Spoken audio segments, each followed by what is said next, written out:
మూడు రాజధానుల పేరిట మన జీవితాలతో మూడు ముక్కలాట ఆడుతున్నారని వైకాపా ప్రభుత్వం తెదేపా జాతీయ ప్రధాన కార్యదర్శి నారా లోకేష్ మండిపడ్డారు.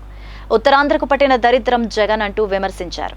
అనకాపల్లి జిల్లా మాడుగుల శంకారావం సభలో లోకేష్ మాట్లాడారు. మరో 2 నెలల్లో తెదేపా జనసేన ప్రభుత్వం ఏర్పడుతుందని, విశాఖ ఉక్కు ప్రైవేటీకరణ జరగకుండా చూసే బాధ్యత నాదన్నారు. 5 ఏళ్లుగా యువతకు ఉద్యోగాల అవకాశాలు లేవని, విశాఖకు పెద్ద ఎత్తున ఐటీ పరిశ్రమలు తీసుకొస్తామన్నారు. పరిశ్రమలు తీసుకురావడం కాదు, ఉన్నవి కూడా వెళ్లిపోయే పరిస్థితి ఏర్పడిందన్నారు. ప్రత్యేకంగా ఎవరైతే ఈ చట్టాలు ఉల్లంఘించినాలో అతి తెలివి ఉండాలి.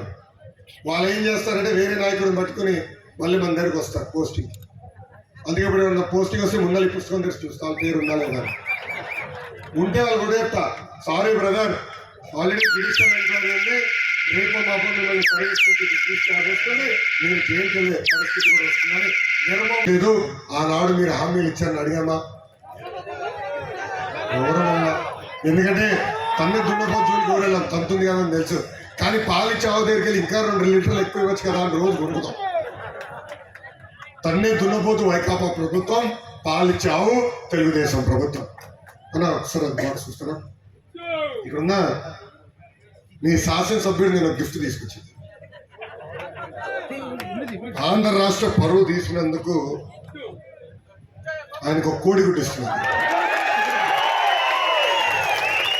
అంతర్జాతీయ స్థాయిలో ఆంధ్ర రాష్ట్ర పరువు తీసినందుకు మంత్రి గారికి నేను కోడిగుడ్డు అవార్డు ఇస్తాను. బాగుందా తెలియవాడు? కరెక్టే కదా? ఇక్కడున్నా కోడిగుడ్డు అమ్మాయి పర్ఫెక్ట్ కదా? ఇది అన్నగారికి ఇస్తున్నా, డెలివరీ చేయమని నేను కోరుతున్నాను. జాగ్రత్తగా